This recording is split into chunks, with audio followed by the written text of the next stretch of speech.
हा सत्संग संत रामपालजी महाराजांचा असून मराठी भाषिक भक्त समाजास सहज समजावे म्हणून हिंदी भाषेतून मराठी भाषेत रूपांतरित करण्यात आलेला आहे.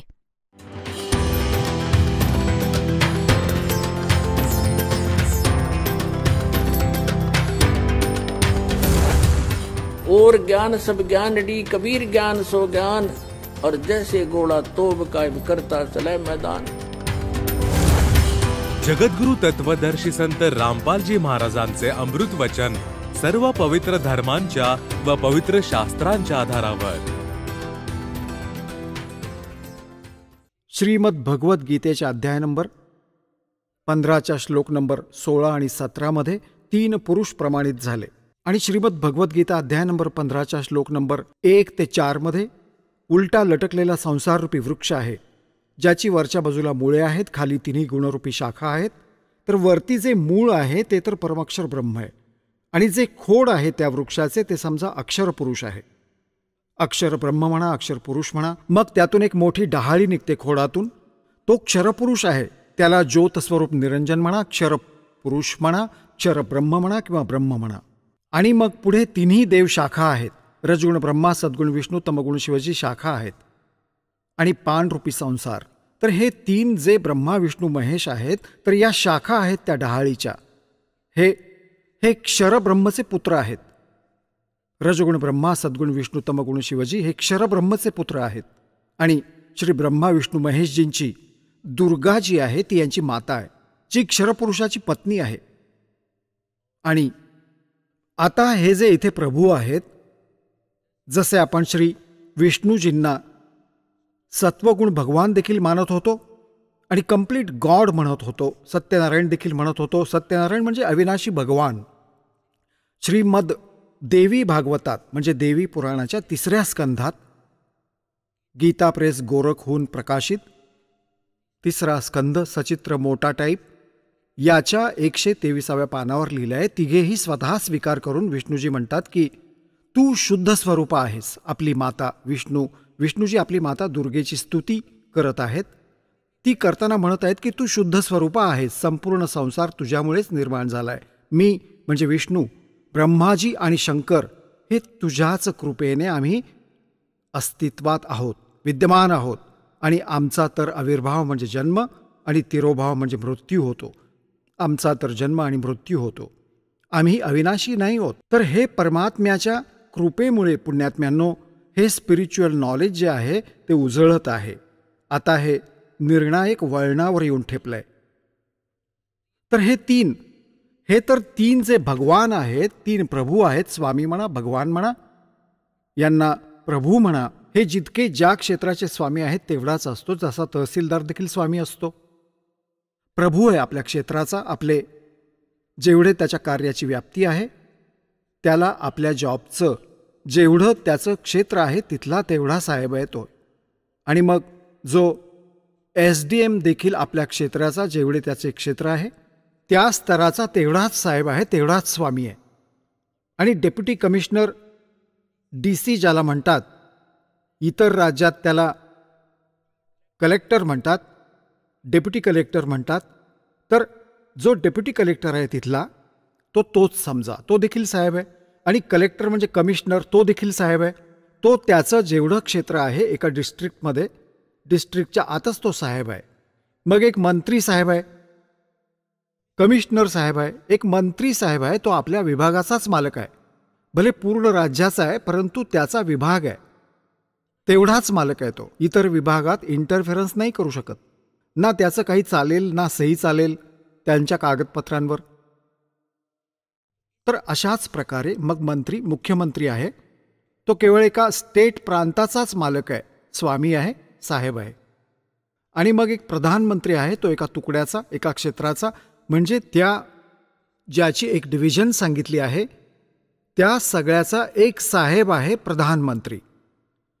तर संपूर्ण राष्ट्राचा एक कुल मालक आहे, तो म्हणजे राष्ट्रपती आणि प्रधानमंत्री. राष्ट्रपती तर एक कुल मालक आहे, प्रधानमंत्री देखील एकच असतो, तो देखील त्या राष्ट्रपतीचाच प्रतिनिधी असतो. आणि पुढे प्रधानमंत्र्यांचे हे सर्व मुख्यमंत्री किंवा इतर जी यंत्रणा आहे सरकारी, हे सर्व त्याच्या अधीन असतात, त्याचे असतात. हे आपल्या क्षेत्रात देखील साहेब आहेत, आपल्या क्षेत्रात देखील मालक आहेत, आणि हे सगळे कुळ एकाच मालकाचे देखील आहेत. ते सर्व अधीन आहेत असे समजा. तर कुळाचा जो मालक आहे तो परमक्षर ब्रह्म आहे, तो अल्लाहू अकबर आहे, तो गॉड कबीर आहे. अल्लाह कबीर आहे, तो परमक्षर ब्रह्म आहे, आणि तोच काशीमध्ये आला होता. 120 वर्ष राहिले सतलोकाहून आले होते. लहेरतारा नामक एका सरोवरामध्ये विकसित कमळाच्या फुलावर परमात्मा येऊन शिशुरूप धारण करून विराजमान झाले होते. त्यांचे प्रत्यक्षदर्शी एक अष्टानंद नावाचे ऋषी होते. त्याच सरोवरावर त्याच दिवशी दर दिवसाप्रमाणे ते तिथे आपला अभ्यास करत होते, भक्ती करत होते. वरून एक प्रकाशमान गोळ्यासारखे काही आले. अष्टानंद ऋषींनी पाहिले. ते बघताच त्यांचे डोळे त्यांची चरमदृष्टी सहन नाही करू शकली आणि डोळे बंद झाले. इतका प्रखर प्रकाश वरून येत होता, वेगाने, विजेच्या गतीने. वेद देखील सांगतात विद्युत गतीने गतिशील होऊन आपल्या निजस्थानावरून आपल्या इथे येतात. त्यांचे डोळे बंद झाले. अष्टानंदजींचे त्या तेज प्रकाशाला पाहून सहन नाही करू शकले. डोळे बंद झाले तर काय पाहिले? जसे आपण सूर्याकडे बघतो चुकून, तेव्हा आपली चरमदृष्टी ते सहन करू शकत नाही, लगेचच आपण डोळे मिटून घेतो किंवा दुसरीकडे बघतो. तेव्हा आपल्याला काय दिसते तर प्रकाशविरहित सूर्याचा आकार तो आपल्या समोर असतो. अशाच प्रकारे जेव्हा अष्टानंदजींचे डोळे मिटले गेले तेव्हा त्यांनी प्रकाशविरहित जे रूप पाहिले ते एका बालकाचे होते. जेव्हा त्यांनी पुन्हा डोळे उघडले तेव्हा काय पाहिले तर तोच प्रकाश येऊन लहेरतारा नामक सरोवर कमळाच्या फुलावर, कमळाचे फूल नाही पाहिले त्यांनी, सरोवरामध्ये जाऊन एका कोपऱ्यात जाऊन एकवटला. ब्रह्ममुहूर्ताची गोष्ट आहे. सकाळी सकाळी ब्रह्ममुहूर्त असतो साधारण सूर्योदयापूर्वी 1.5 तास.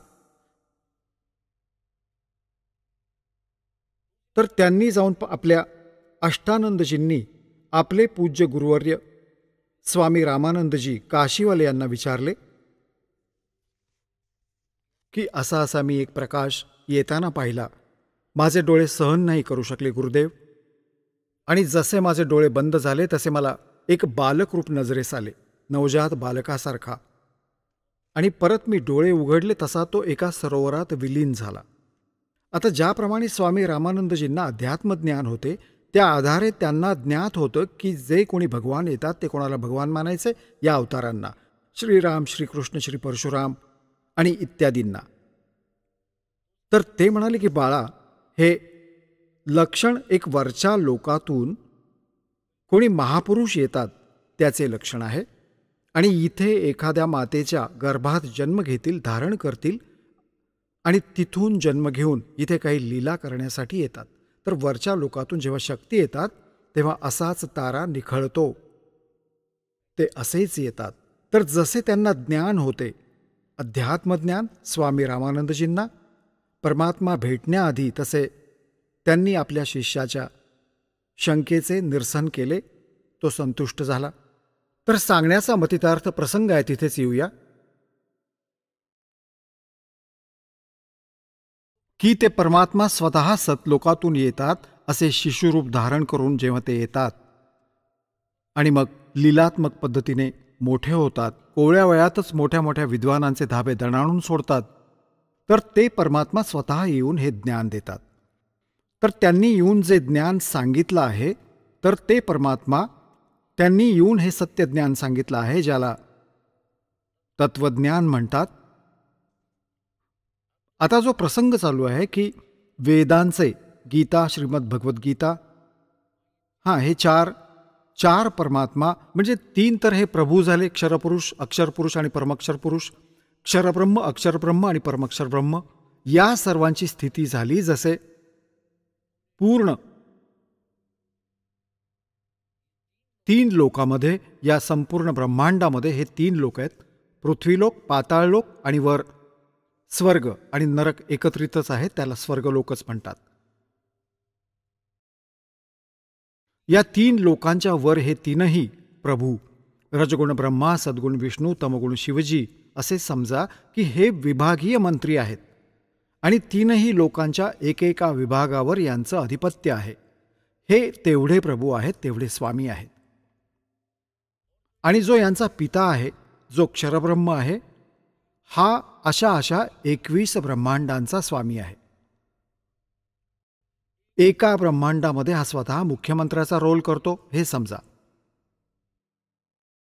आणि अक्षरपुरुष जो आहे त्याचे वेगळे 7 शंख ब्रह्मांड आहेत, जो देखील असेच प्रत्येक ब्रह्मांडात स्वतःच मुख्यमंत्र्याचा रोल करतो आणि तेथील व्यवस्था तो अशीच पाहतो.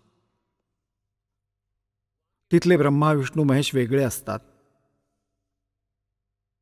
आणि जो परमक्षर ब्रह्म आहे तो कुळाचा मालक आहे स्वतःच, ज्यामध्ये असंख्य ब्रह्मांड आहेत, असंख्य, ज्यामध्ये 7 शंख ब्रह्मांड अक्षर पुरुषाचे देखील इन्क्लूड आहेत आणि 21 ब्रह्मांड या अक्षर पुरुषाचे देखील इन्क्लूड आहेत. या सर्वाच्या वर कुळाचा मालक आहे तो.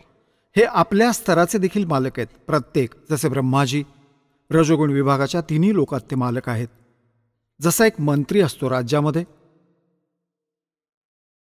जसे आपले सेंट्रलचे मंत्री समजा, सेंटरचा जो गृहमंत्री आहे तो भारताच्या सर्व राज्यांवर त्याचे अधिपत्य आहे, परंतु एका विभागाचे. वित्तमंत्री आहे सेंटरचा, केंद्राचा, तर तो सर्व राज्यांवर अधिपत्य आहे त्याचे, परंतु ते त्याच्या वित्त विभागाचे. असेच इतरांची स्थिती समजा. आता आपण येऊया की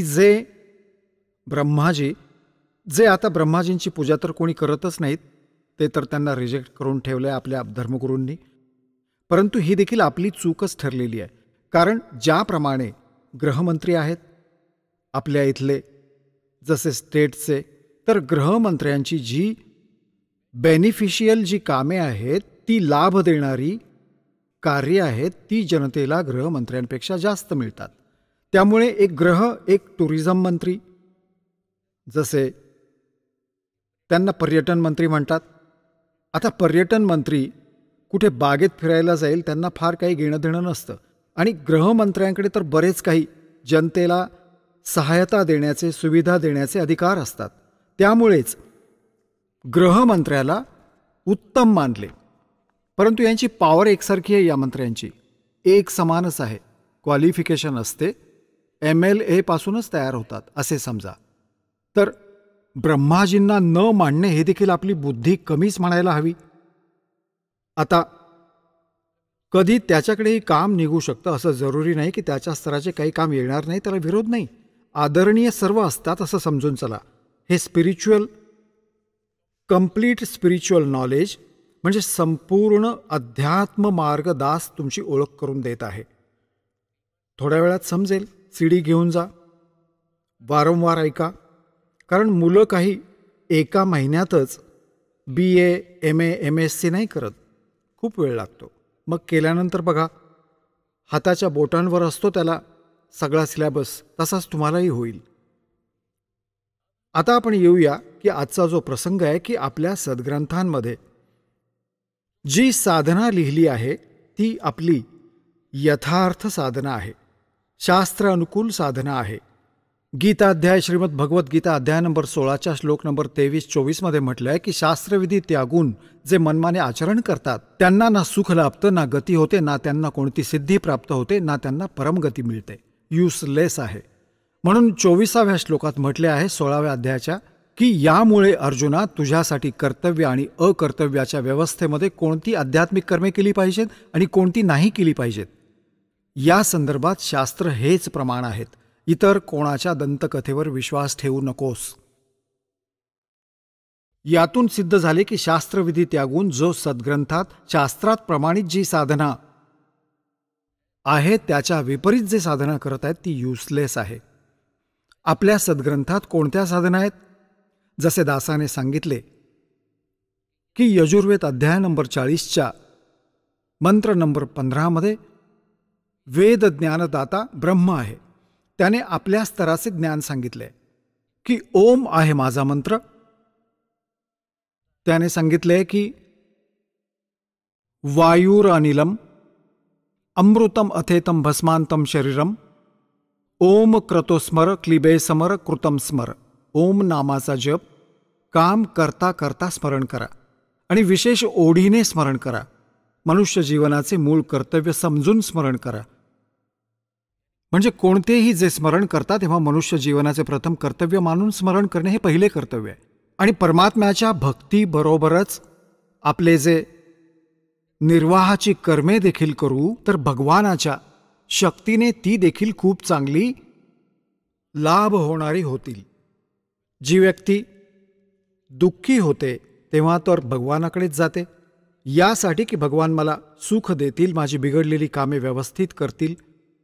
तर आपण आधीच भगवानाची भक्ती सुरू केली तर बिघडणारी कामे सोबतच सुरळीत होतील. यजुर्वेदमध्ये 40 अध्याय आहेत, 40 चॅप्टर्स आहेत आणि त्यामध्ये अंतिम अध्यायात निष्कर्ष असतो संपूर्ण ग्रंथाचा.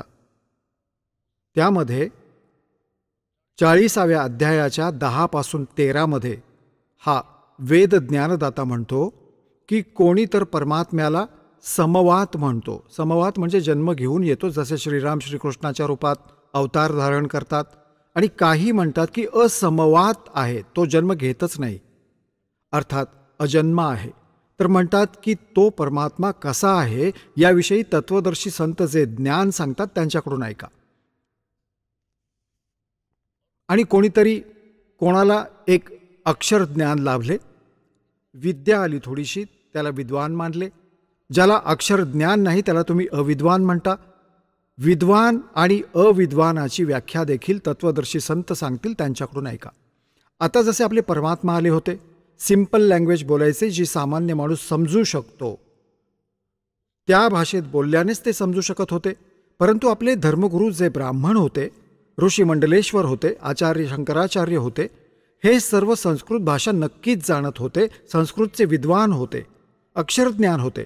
परंतु ते अध्यात्मज्ञानाचे विद्वान नव्हते.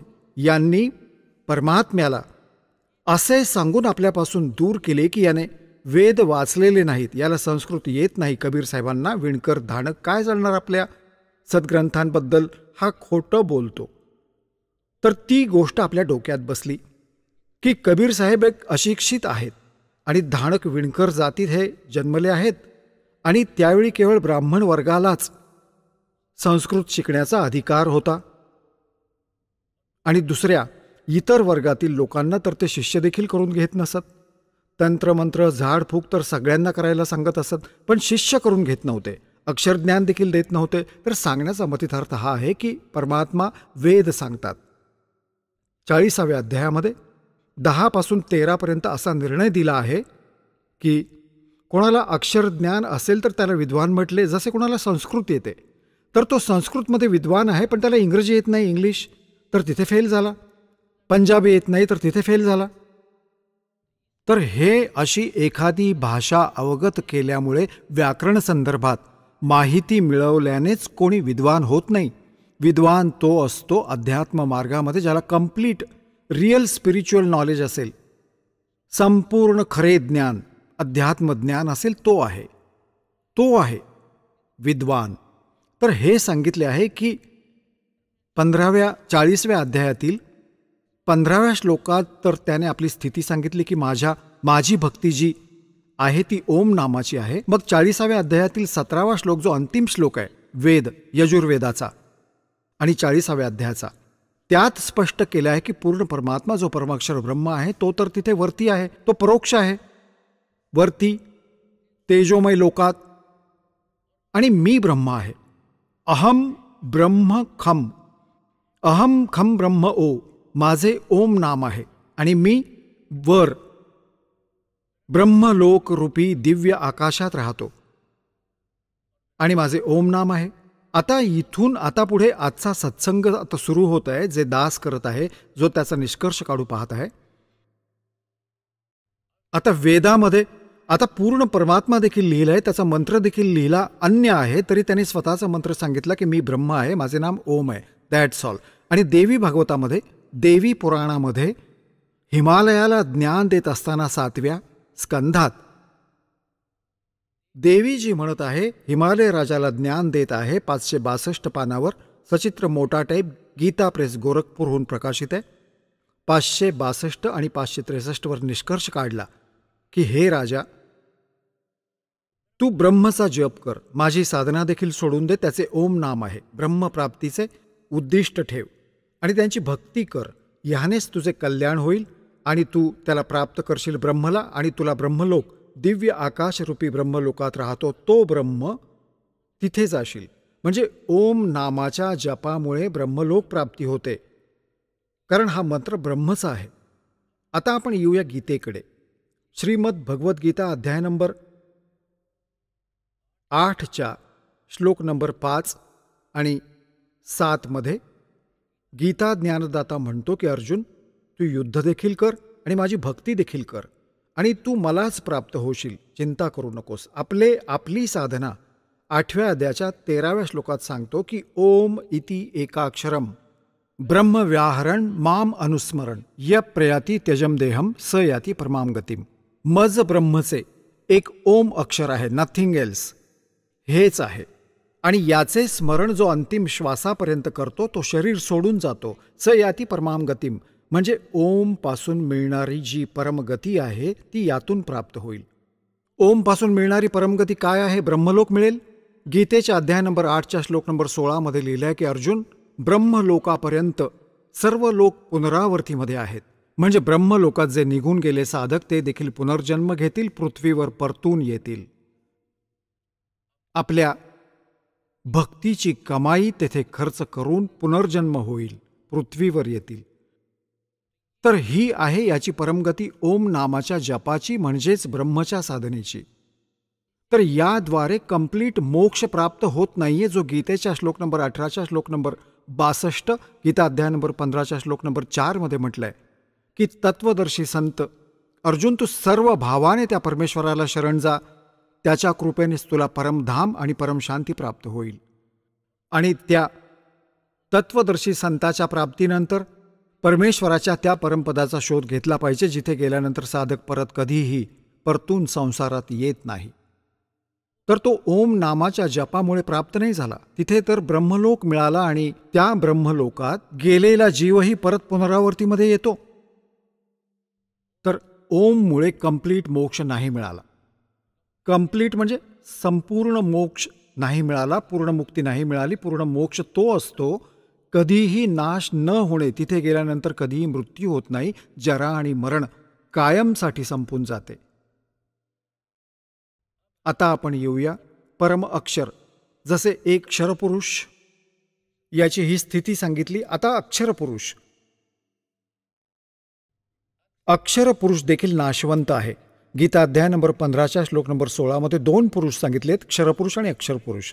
आणि या दोघांच्याही लोकात जेवढी काही त्यांची ब्रह्मांड आहेत, त्या ब्रह्मांडांमध्ये जेवढे जीव आहेत, आणि हे स्वतः देखील नाशवंत आहेत. आत्मा कुणाचाही मरत नाही, हे तर अंडरस्टूड आहे. गाढवाचाही मरत नाही. तर 15व्या अध्यायाच्या 17व्या श्लोकात सांगितले की उत्तम पुरुष तो अन्यः परमात्मा इति उदाहरता य लोकत्रयम आविश्य विभर्ती अव्यय ईश्वरः. अव्यय म्हणजे अविनाशी भगवान आहे. तोच 3ही लोकात प्रवेश करून सर्वांचे पालन पोषण करतो. तो तर या दोघांपेक्षा वेगळा आहे. तो खरोखरच अविनाशी आहे. तर हा देखील नाशवंत आहे. अक्षर पुरुष देखील नाशवंत आहे, परंतु परमक्षर पुरुष, परमक्षर ब्रह्म, तो अविनाशी आहे. इन रियल जो आहे ना, तो भगवान आहे, अविनाशी परमात्मा आहे. आता जो अक्षर पुरुषाचा मंत्र आहे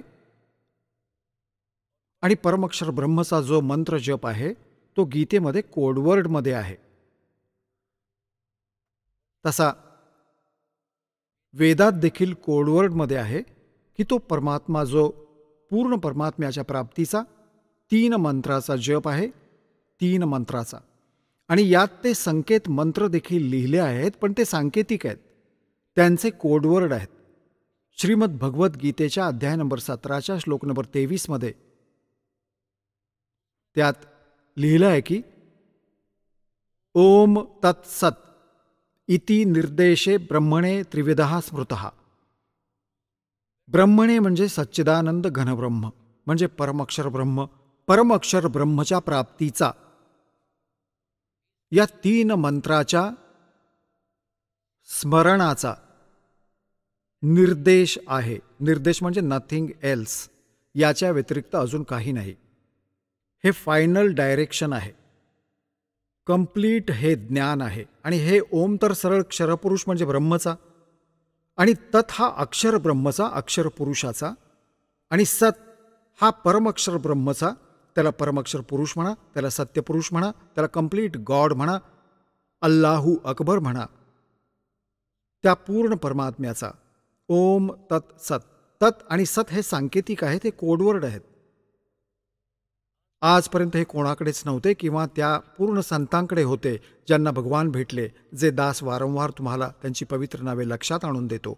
आदरणीय धरमदास साहेबजी, आदरणीय दादू, आदरणीय मुलुकदास साहेबजी, आदरणीय नानक साहेबजी, आदरणीय मुलुकदास साहेबजी, आदरणीय दादू साहेबजी, आदरणीय गरीबदास साहेबजी, गाव छुडाणी, जिल्हा झज्जरवाले, आदरणीय घिसादास साहेबजी, गाव खेकडा, जिल्हा मेरठ, उत्तर प्रदेशवाले, आणि वर्तमानात या दासाकडे, यांच्या व्यतिरिक्त हे ज्ञान कोणाकडेच नव्हते. आणि त्यांच्याकडून परमात्म्याने शपथ घेतली होती की बाळांनो, आत्ता हे डिस्क्लोज करू नका, नाहीतर काळाने पाठवलेले जेवढेही त्यांच्याद्वारे पाठवलेले, या काळाने पाठवलेले संत एक चांगला आत्मा असतो, जे भगवानाचीच लेकरे असतात, परंतु हा काळ त्यांचा दुरुपयोग करतो. त्यांची पूर्वजन्मीची कमाई त्यांच्याबरोबर असते, पण ते आपले सारे आयुष्य वाया घालवतात. अनुयायी देखील त्यांची चांगली सेवा करत असतात. खूप प्रभुत्व तयार झालेलं असतं, गाड्यांमध्ये फिरतात, चांगलं खायला प्यायला मिळतं, त्यांच्यावर पूर्वजन्मीचे संस्कार आहेत. चार्जर नाही आहे त्यांच्याकडे, तो पूर्वजन्मीच्या चार्ज बॅटरीला डिस्चार्ज करत आहे. आणि त्याचबरोबर भगवानाच्या लेकरांना मिसगाईड करण्याचा अपराधी देखील होत आहे तो संत. तर परमात्म्याला माहीत होते की हा काल जेवढेही स्वतःचे दूत पाठवेल, जर यांच्या हाती हा मंत्र, हे ज्ञान पडले, तर माझ्या लेकरांना मी कसे ज्ञान देऊ शकेन, ते कसे ग्रहण करतील, कसे पार नेऊ शकेन. कारण जर हेच ज्ञान राधास्वामी, धनधन सद्गुरू, जय गुरुदेव, अजून जेवढे काही या दासा व्यतिरिक्त पंथ आहेत, कबीरपंथी आहेत किंवा बिना कबीरपंथी आहेत, या ब्रह्मा विष्णू महेशची स्थिती तुम्हाला परिचित होईल की यांची भक्ती करणारे कुठपर्यंत जाऊ शकतात. यांच्याजवळ ना ज्ञान आहे ना मंत्र आहेत. तेव्हा परमात्मा म्हणाले होते की धर्मदास मेरी लाख दुहाई, ये मूल ज्ञान, ये मूल नाम कहीं बार ना जाई, धर्मदास मेरी लाख दुहाई, मूल ज्ञान कहीं बार ना जाई. मूळ ज्ञान म्हणा, आणि मूळ ज्ञान तर कम्प्लीट स्पिरिच्युअल नॉलेज आहे, तत्वज्ञान. आणि मूल मंत्र, मूळ नाम, सारनाम, हे मूळ नाम आहे, हे सतनाम आणि सारनाम. आणि एक सारनाम वेगळं आहे, सतनाम, सारनाम म्हणा. मूळ नामात हे दोन्हीही येतात, सतनाम आणि सारनाम. तर जे सतनाम आहे हे 2 अक्षरांचे बनते, एक ओम आणि दुसरे यात तत्, जो अक्षर पुरुषाचा मंत्र आहे, कोडवर्ड आहे तो तत्. हे दोन्ही मिळून सतनाम होते आणि श्वास उच्छ्वासाने याचे स्मरण होते. कबीर साहेब म्हणतात, सांस उश्वास में नाम जपो, व्यर्था सांस मत खो, ना जाने इसी श्वास को आवण हो के न हो. तर या श्वास उच्छ्वासाने स्मरण आहे सतनामाच्या 2 अक्षरांचे, ते जे ते तत् आणि ओम मिळून तयार होते. तत् हा कोडवर्ड आहे, अक्षर पुरुषाचा मंत्र आहे हा. आणि सत जे आहे ते आहे सारनाम, सार शब्द, आदी शब्द, आदी नाम, ते आहे, त्याचा कोडवर्ड आहे सत. आणि ते परमअक्षर ब्रह्म म्हणजे पूर्ण परमात्मा, सत्यपुरुषाचा जप आहे. तर ही जी साधना आपण करतो ती पूजा नाही आहे यांची. जसे आपल्याला जलप्राप्ती करायची आहे आणि पाणी आहे जमिनीत, ते काढण्यासाठी आपण ज्या इन्स्ट्रुमेंटचा वापर करू, ज्या यंत्राचा वापर करू, कूपनलिका, पाईप वगैरे, आणि जी क्रिया आपण करू ती आपली पूजा नाही, ती साधना आहे. आणि पूजा आपले पाणी आहे. तर जलप्राप्तीसाठी जे कार्य करू ती त्यांची पूजा नाही झाली, त्या साधनेचा उपयोग केला आपण. तर जसे प्रथम मंत्र आम्ही तुम्हाला देतो, हा केवळ सूक्ष्म वेदात आहे हा कंप्लीट मंत्र. आणि या अन्य संतांनी कुठून कुठून, जसे परमात्मा आले होते, परमात्मा स्वतः आले होते, जसे ब्रह्मा विष्णू महेश त्याचीच लेकरे, हिंदूही त्याचीच लेकरे, मुसलमानही त्याचीच लेकरे, शीखसुद्धा त्याचीच लेकरे, ख्रिश्चन देखील त्याचीच बालके आहेत. तर हे तो सर्वांच्याच उद्धारासाठी येतो. तर त्याने ब्रह्माजींनाही, विष्णूजींनाही शिवजींना देखील वेगवेगळे मंत्र दिले, तर ते त्यातला एक एक मंत्र, हे क्लियम श्रियम, कोणी क्लियम घेतला, कोणी श्रियम घेतला, कोणी रियंग रियंग करू लागले. तर हे वेगवेगळे, आता एखाद्या गाडीचे कोणी चाक काढले, कोणी स्टिअरिंग घेऊन फिरतोय, तर ही माझी गाडी आहे. कोणी एक व्हील घेऊन फिरत आहे, म्हणे ही कंप्लीट गाडी आहे. कंप्लीट कार, तर हे सगळ्यांची मिळून बनेल राम नामाची गाडी. तर आत्तापर्यंत इनकम्प्लीट स्पिरिच्युअल नॉलेज होते. तर हे सर्व सेपरेट पार्ट, आपले जेन्युअन पार्ट आपल्या जेन्युअन ग्रंथात लिहिलेले होते.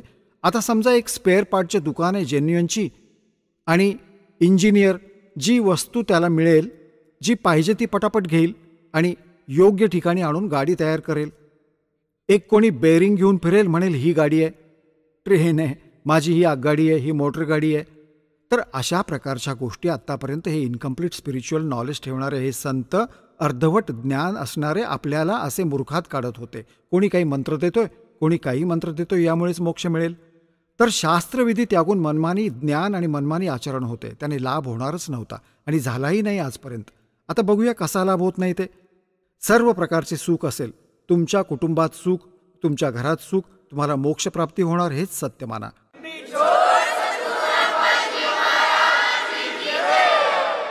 तर प्रथम जो मंत्र तुम्हाला दिला जातो तो तुम्हाला इथपर्यंत मुक्त करेल. ही आपल्या शरीरात जी कमळे बनलेली आहेत, यामध्ये या देवतांचे अधिपत्य आहे. आणि जसे सर्व मंत्री आहेत, कोणी कुठल्या विभागाचा, कोणी कुठल्या विभागाचा, तर त्यांच्या ऑफिसातून आपल्याला नो ड्यू सर्टिफिकेट घ्यावे लागेल. तेव्हा आपण आपल्या स्वलोकी स्वदेशात जाऊ. जसे आपण विदेशात जातो तेव्हा तिथे सर्व क्लिअरन्स घेऊन मगच आपण परत येऊ शकतो आपल्या देशात. तर अशा प्रकारे जो तुम्हाला प्रथम मंत्र दिला जातो तो तुमची इथपर्यंत सुटका करतो. तो या सर्व देवांची साधना आहे, ही यांची पूजा नाही आहे. तर यांचा जेव्हा आपण जप करू तर ती त्यांची पूजा नसेल. जसे आपण कोणाकडून लोन घेतले, बँकेकडून त्यांचे हप्ते भरतो, तर ती त्यांची पूजा थोडीच आहे, ते तर आपले कर्तव्य आहे.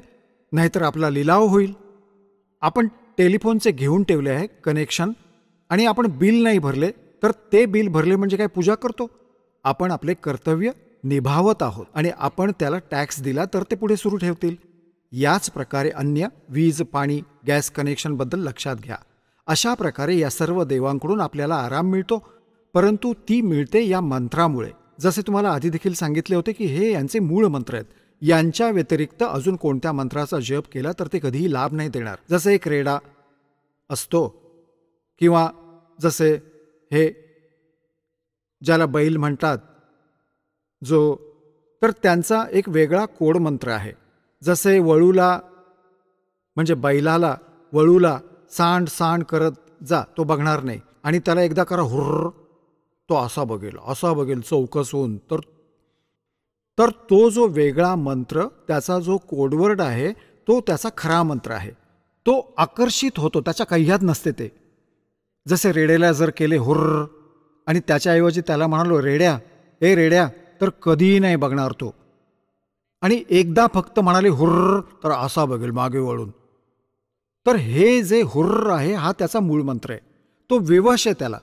तर हे जे मंत्र आहेत हे या भगवानांचे मूळ मंत्र आहेत. हे विवश आहेत, त्यांच्या कह्यातली गोष्ट नाही आहे. या मंत्रांमुळे यांची गतिविधी चालते आणि तेव्हा तुम्हाला लगेचच लाभ होईल. तर त्यांच्यानंतर जसे गीता अध्याय नंबर 8च्या श्लोक नंबर 5 आणि 7 मध्ये गीता ज्ञानदाता म्हणतो, माझी भक्ती कर.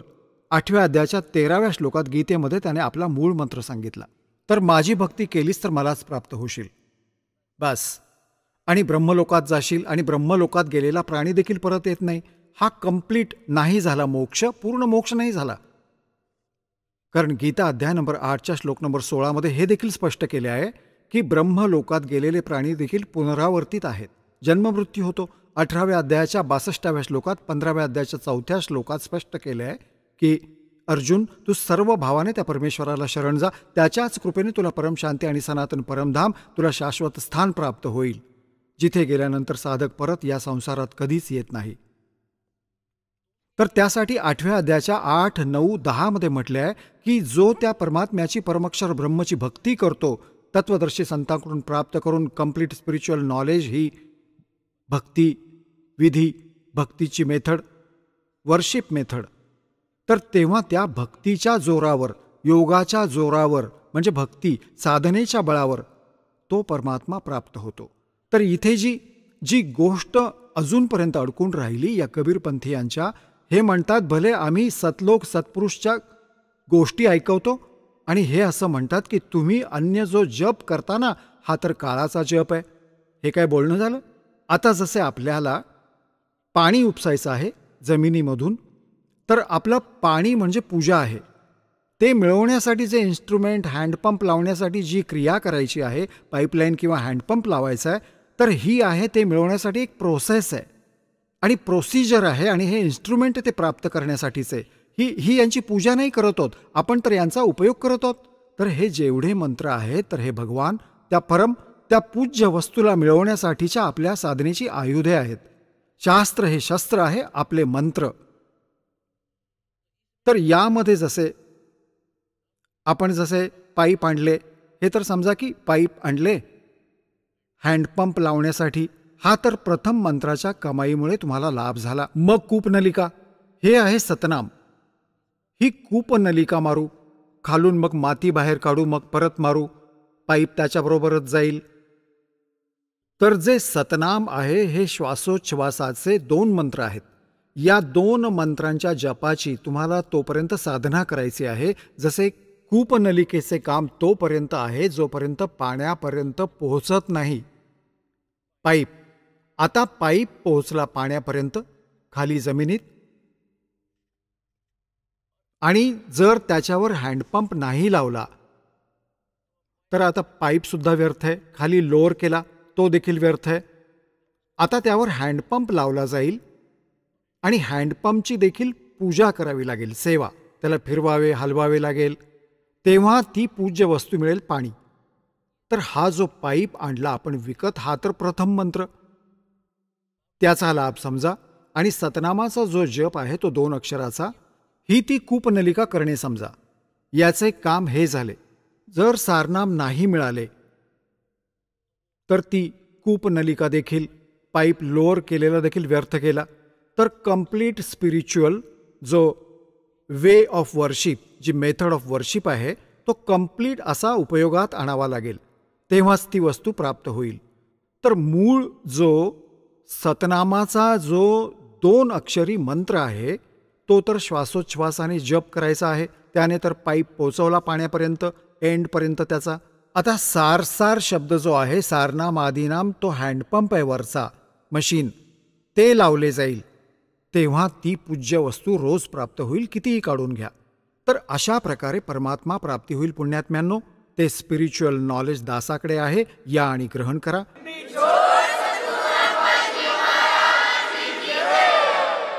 आणि अन्य पुस्तकात, बायबलमध्ये, त्यामध्ये 3 पवित्र पुस्तकं बाइंड आहेत, पवित्र तोरात, पवित्र जबूर आणि पवित्र एंजेल. त्यात आणि कुराण शरीफमध्ये आणि पुराणात हे कम्प्लीट स्पिरिच्युअल नॉलेज नाही आहे. कम्प्लीट स्पिरिच्युअल नॉलेज त्या सूक्ष्म वेदामध्ये आहे.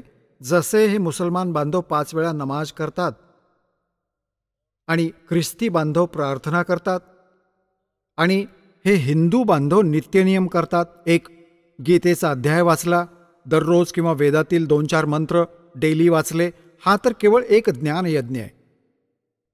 5 यज्ञ असतात, एका यज्ञाने देखील काम होणार नाही. जसे मुसलमान बांधव काय करतात, एक तर 5 वेळा नमाज करतात किंवा कुराण शरीफचा पाठ पडतात, हा ज्ञानयज्ञ आहे. एक ते सजदा करतात, हा केवळ प्रणाम यज्ञ आहे. आणि रोजा करणे हे कोणत्याही शास्त्रात नाही आहे. रोजे करणे जो जसे गीता अध्याय नंबर 6च्या श्लोक नंबर 16 लिहिलं आहे की अर्जुन, हा योग ना तर जास्त खाणाऱ्या ना अजिबात न खाणाऱ्या रोजे ठेवणे सकाळपासून संध्याकाळपर्यंत, न खाऊन त्याचं लक्ष पोळ्यांवर राहतं, देवाकडे थोडंच जाणार आहे. आम्ही खूप करून पाहिलंय. या दासाने 25 वर्ष हनुमानजींचं व्रत ठेवलं होतं, मंगळवारचं. लहानपणापासून करत होतो, 10व्या-12व्या वर्षापासून. आता पूर्ण दिवस व्रत ठेवणं गरजेचं आहे. 12 वाजल्यानंतर जेवणं, तर 12 वाजेपर्यंत फक्त पोळीच लक्षात असते. हनुमानजी तर संध्याकाळी पोळी खाल्ल्यानंतर आठवतो. जेवल्यानंतर वाटायचं की चला हनुमान चाळीसा वाचावी. तर ज्याला काही कमतरता असेल कुठल्या वस्तूची तर तो भक्ती नाही करू शकत. तर अशा प्रकारे हे जे व्रत आहे हे गीतेमध्ये रिजेक्ट केलंय. नाही खूप खाणाऱ्यांचं, ना अजिबात न खाणाऱ्याचं, आणि नाही जास्त जागणाऱ्यांचं, लोकांना दाखवायला बसून राहील, आणि ना जास्त झोपणाऱ्याचं. हे कधीही यशस्वी होत नाही. यासाठी काय सांगितलंय की प्रथम अंदर संयम राखै, योग युगत सब सतगुरु भाखै. सद्गुरू सांगतील या सर्व योग आणि युक्ती. अन्न जलावर संयम ठेवा, अन्न खा, अवश्य खा. एवढेही खाऊ नका की खाल्ले की नुसती सुस्तीच येईल, झोपच येईल. आणि एवढे कमी पण खाऊ नका की हातपाय गळून जातील, शरीर अशक्त होईल. पोळी खा, अवश्य खा, जास्त नका खाऊ. जगण्यासाठी खा, खाण्यासाठी जगू नका. हा नियम आहे त्याचा. म्हणतात सद्गुरू सांगतील सर्व योग युक्ती. आता जो प्रसंग चाललाय तो कंप्लीट करूया 2 मिनिटात. आता ना पवित्र बायबलमध्ये जे 3ही बुक आहेत त्यांच्यामध्ये, आणि ना कुराण शरीफमध्ये, ना पुराणात या परमात्मा प्राप्तीचे कम्प्लीट स्पिरिच्युअल नॉलेज नाही आहे. आणि ना वेद आणि गीतेमध्ये. तर कम्प्लीट स्पिरिच्युअल नॉलेज आहे ते सूक्ष्म वेदात आहे, ज्याला जे गॉड गिव्हन आहे, जे तत्वज्ञान आहे ते दासाकडे उपलब्ध आहे. त्याच्यामध्ये कम्प्लीट स्पिरिच्युअल नॉलेज आहे. पूर्ण विश्वाने यावे आणि स्वतःचे कल्याण करून घ्यावे. बोलो सतगुरुदेव की जय.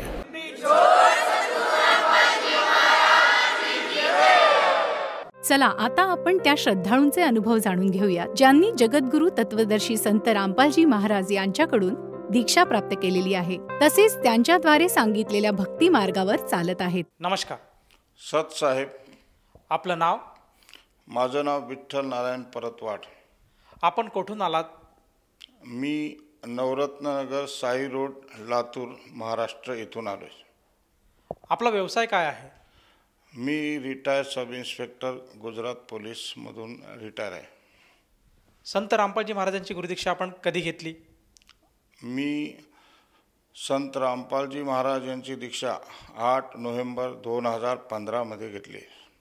संत रामपालजी महाराजांची गुरुदीक्षा घेण्या अगोदर आपण व आपला परिवार कोणती भक्ती साधना करत होतात?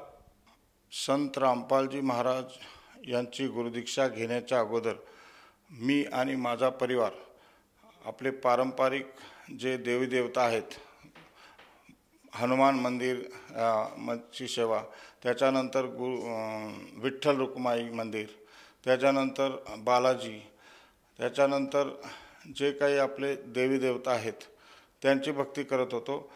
त्याचे जास्तीत जास्त सेवा आम्ही विठ्ठलाची पांडुरंगाची भक्ती करत होतो. त्यानंतर आर्य समाजाची मध्ये आम्ही सेवा केली. आर्य समाज प्रचारक म्हणून आम्ही राहिलो. त्याच्यानंतर गावोगावी जाऊन आर्य समाजाचा प्रचार केला. त्याच्यानंतर मग आम्ही श्रीराम शर्मा जे काही गायत्री परिवाराचे हे होते, गुरु होते, त्यांच्या भक्तीमध्ये सामील झालो. काही दिवस गायत्री परिवारमध्ये काही अभ्यास केला 3 वर्षाचा. त्याच्यानंतर आम्ही गुरु काय असतो हे शोधायला लागलो. आणि त्याच्यानंतर गुरुची आम्हाला फार उत्कंठा लागली की बाबा आपल्याला गुरु करायला पाहिजे. पण गुरु हा असा असला पाहिजे की जो 4 वेद, 18 पुराण, 6 शास्त्र, 11 उपनिषद आणि सगळ्या ग्रंथाचा, सगळ्या धर्माचा त्यांना अभ्यास असला पाहिजे. मग असे गुरु कोण? तर त्यावेळी तर आम्हाला काही लक्षात आलं नाही. मग आम्ही ज्यावेळी ड्युटीवर होतो त्यावेळी जुनागड हे गुजरातमध्ये एक जंगल आहे, त्या ठिकाणी बरेच तपस्वी तपस्या करीत बसलेले आहेत. तर त्यांच्या शोधामध्ये गेले असताना त्या ठिकाणी काश्मीरी बापू म्हणून एक साधू होते, त्यांच्याकडे गेलो. आम्ही जंगलामध्ये रस्ता काढत काढत त्यांच्या आश्रमामध्ये पोहोचलो. आश्रमामध्ये गेल्यानंतर आम्ही आमचे पर्सनल प्रश्न विचारत असताना पहिला प्रश्न असा विचारला की आम्हाला गुरु करायचा आहे, तर गुरु कसा असावा आणि गुरु आमच्या नशिबात आहे का नाही. मग त्याने असं सांगितलं की गुरु हा तुमच्या लोकांच्या म्हणण्याप्रमाणे नाही करायचा. गुरु हा सगळ्या ग्रंथाचा ज्यांना अभ्यास आहे आणि 4 वेद, 18 पुराण, 6 शास्त्र यांचा अभ्यास आहे, अशांनाच गुरु बनवलं तर ते तुमचं जीवन सफल करू शकतात. मग आम्हाला त्यावेळी असा विचार आला की ज्या गुजरातमध्ये सर्व्हिस करत असताना त्यावेळी प्रसिद्ध गुरु आशाराम बापूचं नाव ऐकलेलं होतं.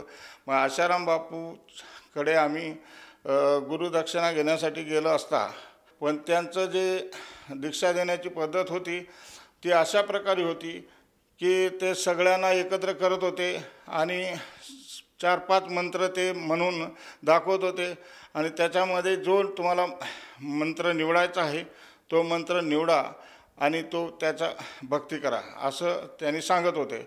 मग त्या ठिकाणी आम्ही गायत्री त्यांनी सांगत होते किंवा गायत्री ज्यांना परिवाराची सेवा करायची आहे त्यांनी गायत्री मंत्र म्हणा, ओम नमः शिवाय, रामकृष्ण हरी, त्याच्यानंतर जे काही असे काही मंत्र होते, नमो वासुदेवाय, तर ओम नमो भगवते वासुदेवाय हा मंत्र घेतला आणि 12 वर्ष आम्ही त्याच्यामध्ये सेवा केली. सर, जसं तुम्ही सांगत आहात की अगदी सुरुवातीपासूनच आपण भक्तिमार्गात होतात. सर्वप्रथम आपण वारकरी संप्रदायाशी निगडीत होतात. त्याचप्रमाणे आपण आर्य समाजाची सुद्धा सेवा केली. त्याचप्रमाणे आपण श्रीराम शर्मा यांचीसुद्धा गायत्री परिवारामध्ये आपण साधना घेतली आणि आसाराम बापूंचीसुद्धा आपण 12 वर्ष सेवा केली. तर मला हे विचारायचं आहे की आपण वारंवार असे गुरु बदलत होते, तर असं ऐकण्यात येतं की गुरु बदलणं हा एक गुन्हा आहे, तर हे कितपत खरं आहे? गुरु बदलणं हा गुन्हा नाही आहे. कारण काय, आपण एखाद्या रोगासाठी एखाद्या डॉक्टरकडे जर गेलो तर त्या डॉक्टरकडून जर फायदा होत नसेल तर आपण दुसऱ्या डॉक्टरकडे जातो आणि त्या ठिकाणी आपल्या रोगाचं निवारण करतो. त्याचप्रमाणे गुरु पण आपल्याला जे काही फायदा देणारे आहेत किंवा जे आपल्या स्वतःचं जीवनाचं कल्याण करणारे आहेत त्यांना निवडायला हरकत नाही. म्हणजे गुरु बदलणे हा काही गुन्हा नाही. कारण काय की श्री दत्त यांनी 24 गुरु केले होते. तर असं काही जरुरी नाही की बाबा गुरु बदलायला नाही पाहिजे. गुरु बदलले आपल्या फायद्यासाठी, आपल्या जीवनासाठी आणि आपल्या कल्याणासाठी बदलणं गरजेचं आहे. सर, जसं तुम्ही सांगत आहात की आध्यात्मिकदृष्ट्या जर गुरु हा आपण बदलू शकतो जोपर्यंत आपल्याला खरं ज्ञान मिळत नाही किंवा आपली जे भक्तीची जी काही विधी आहे त्यात आपल्याला समाधानकारक असं लाभ मिळत नाही किंवा आपल्याला आपलं मन जे आहे ते समाधानी होत नाही, तोपर्यंत आपण गुरु बदलायला काही हरकत नाही. तर आपला हा गुरु बदलण्याचा जो प्रवास आहे हा अखेर कुठपर्यंत आला आणि शेवटी कुठे थांबला? गुरु बदलण्याचा जो प्रवास आहे तो आम्ही आमच्या मुलासाठी मुलगी बघायला म्हणून पुण्यापासून 40 किलोमीटर अंतरावर मंचर हे गाव आहे, त्या ठिकाणी गेलं असताना तर आम्ही मुलगी पाहण्याचा कार्यक्रम आटोपल्यानंतर त्या ठिकाणी जे भक्त होते आपले श्री संत रामपालजी महाराजांचे, त्यांनी हे अनुग्रह घेतलेला होता. तर त्यांना विचारलं आम्ही, त्यांच्या खोलीमध्ये एक फोटो लावलेला होता. तर तो फोटो कोणाचा आहे म्हणून आम्ही विचारलं. मग त्यांनी सांगितलं की हे संत रामपालजी महाराज आहेत, हरियाणामध्ये आहेत वास्तव्यास आणि त्यांना आम्ही गुरु मानलेलं आहे आणि त्यांना आम्ही परमात्मा मानतो. तर मला त्याचं आकर्षण वाटलं. मग त्यांना म्हणलं यांचं काही वाङ्मय आहे का आपल्याकडे, काही पुस्तक वगैरे? तर त्यांनी मला लगेच एक ज्ञानगंगा नावाचं पुस्तक दिलं आणि माझ्याकडून 10 रुपये घेतले आणि म्हणले हे पुस्तक वाचा आणि तुम्हाला जर काही वाटत असेल की ह्या पुस्तकानंतर काही बदल होईल तर अवश्य मला कळवा. तर मी ते पुस्तक आणून ज्यावेळी घरी आलो, घरी आल्यानंतर ते 3 दिवस पुस्तक सतत वाचलं, ज्ञानगंगा नावाचं. ज्ञानगंगामध्ये जे काही ज्ञान होतं त्याच्यामध्ये ब्रह्मा विष्णू महेश यांचे आईवडील कोण आहेत, दुर्गादेवीचे पती कोण आहेत, आपण ज्या देवाची भक्ती करतो त्या देवापासून आपल्याला सुख का लाभत नाही, अशा बऱ्याच गोष्टी होत्या.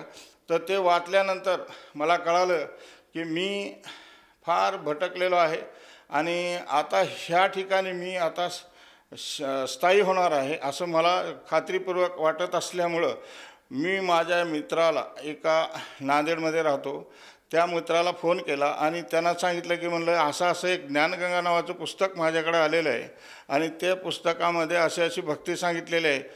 तर ती भक्ती मला चांगली वाटते आणि ह्याच्यात जीवनामध्ये ही भक्ती केली तरच आपलं मोक्षाचा मार्ग मिळणार आहे असं म्हणल्यानंतर त्यांनी सांगितलं की मी हे पुस्तक वाचलेलं आहे आणि मी दीक्षा पण घेतलेली आहे. काम करा, तुम्हाला मी 2-3 फोन नंबर देतो, ज्या ठिकाणी तुम्हाला योग्य वाटेल त्या ठिकाणी जाऊन दीक्षा घ्या.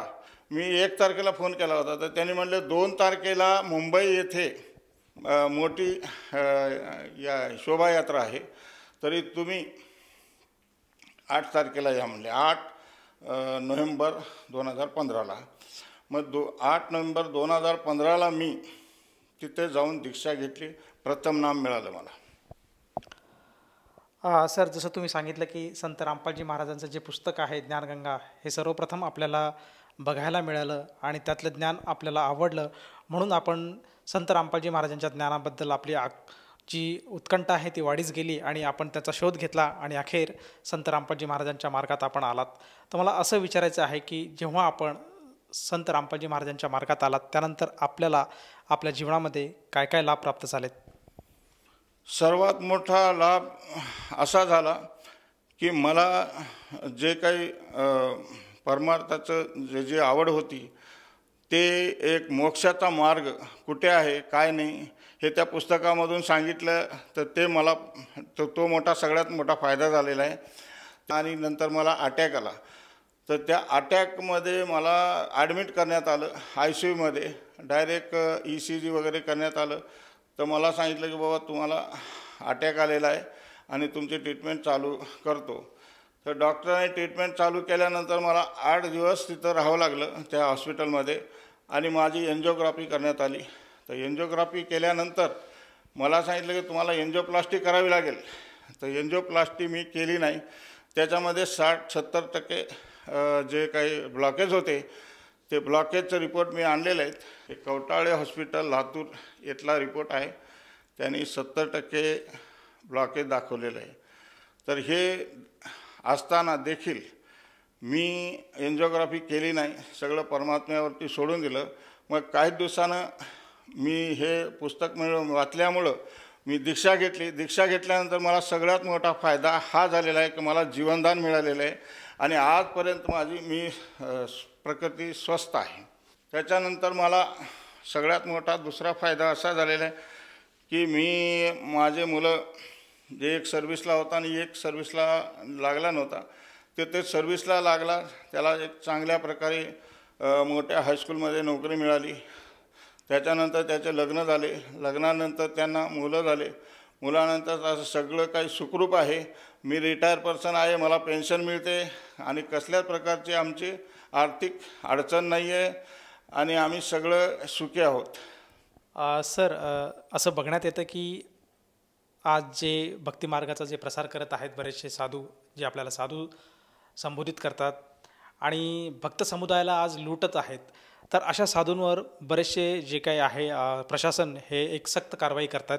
त्यांच्यावर त्यांच्या जे कुकर्म त्यांचे करत आहेत त्याच्यावरती आळा घालत आहेत आणि आपण स्वतःसुद्धा एक इन्स्पेक्टर राहून गेला आहात. तर अशा परिस्थितीतसुद्धा आपण एका साधूलाच शरण गेलेत, तर हे का झालं? आहेत जगामध्ये असे खूप साधू आहेत. आम्ही बघितलं जे अगोदर जे आम्ही भक्ती केली त्यामध्ये सुद्धा काही खोटे गोष्टी आम्हाला आढळून आल्या होत्या, परंतु आपल्याला तर सन्मार्गाला लागायचं होतं आणि मोक्षाचा मार्ग हवा होता.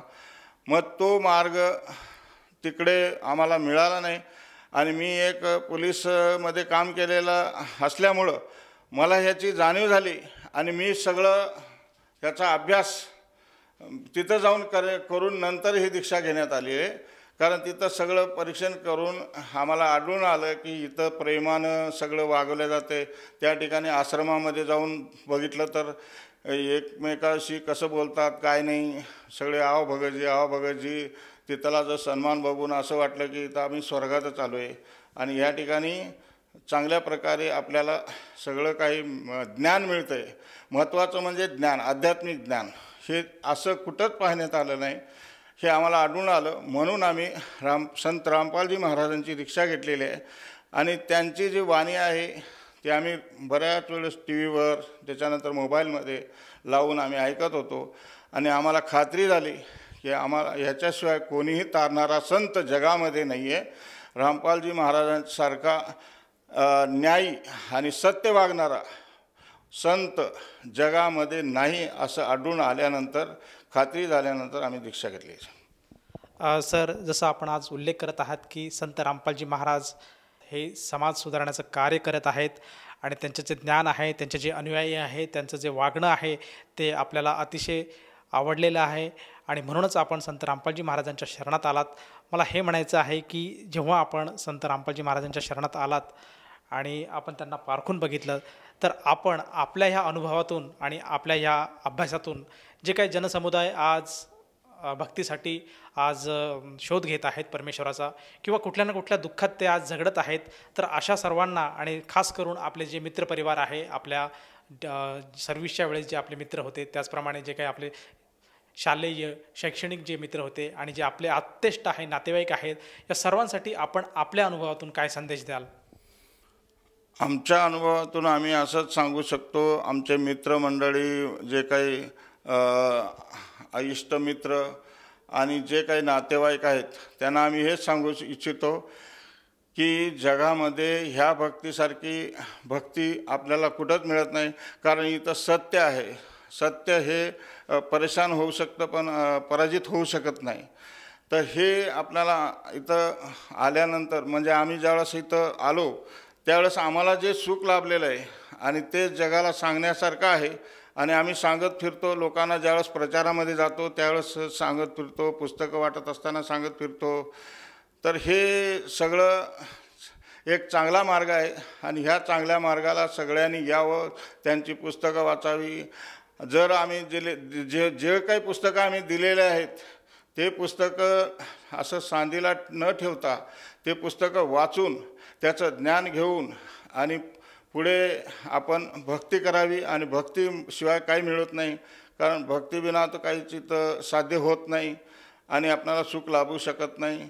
तर त्यांना विनंती आहे की बघा आपण सगळे येऊन इथं भक्ती करून आपलं आपलं कल्याण करून घ्यावं. सर, जर श्रोत्यावर्गांनी जर आपल्या या आव्हानाला स्वीकार करून संत रामपालजी महाराजांची नामदीक्षा स्वीकारण्याचा निर्णय घेतला असेल, तर ती व्यक्ती संत रामपालजी महाराजांची नामदीक्षा कशी घेऊ शकेल?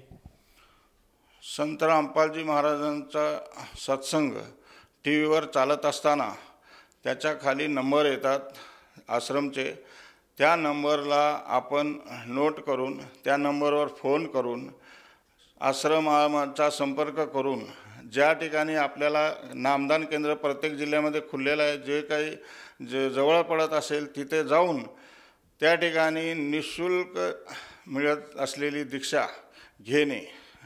सर, जसं तुम्ही सांगत आहात की संत रामपालजी महाराजांचे सत्संग आज बऱ्याचशा चॅनलवर प्रसारित होतात आणि सत्संग प्रसारित होत असताना टी व्ही चॅनलवर काही मोबाईल नंबर फ्लॅश होतात.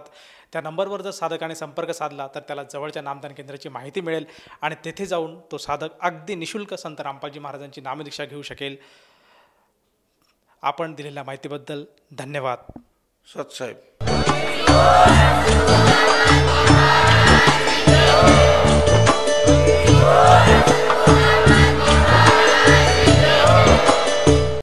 आपण ऐकत होता जगद्गुरु तत्वदर्शी संत रामपालजी महाराज यांचे मंगल प्रवचन, ज्यांच्या शुभ आशीर्वादाने संपूर्ण विश्वामध्ये 500 पेक्षा जास्त नामदीक्षा केंद्र आहेत, जिथे निशुल्क नामदीक्षा दिली जाते. निशुल्क नामदीक्षा प्राप्त करण्यासाठी आणि अधिक माहितीसाठी संपर्क करा 7030303951 7030303952. अद्वितीय आध्यात्मिक ज्ञान वाचण्यासाठी, पाहण्यासाठी आणि ऐकण्यासाठी संत रामपालजी महाराज ॲप अवश्य डाउनलोड करा किंवा आमची वेबसाईट www.jagadgururampalji.org वर विजिट करा. आम्हाला सोशल मीडियावर फॉलो करा. सर्व पवित्र धर्मांच्या पवित्र शास्त्रांवर आधारित प्रमाणित अनमोल पुस्तक ज्ञानगंगा किंवा जगण्याचा मार्ग यापैकी कोणतेही एक पुस्तक निशुल्क मागवण्यासाठी आपण आम्हाला आपले पूर्ण नाव, पूर्ण पत्ता, पिनकोड आणि फोन नंबरसह लिहून 7030303951 किंवा 7030303952 या नंबरवर SMS करू शकता किंवा 7030303950 या नंबरवर व्हॉट्सअप देखील करू शकता.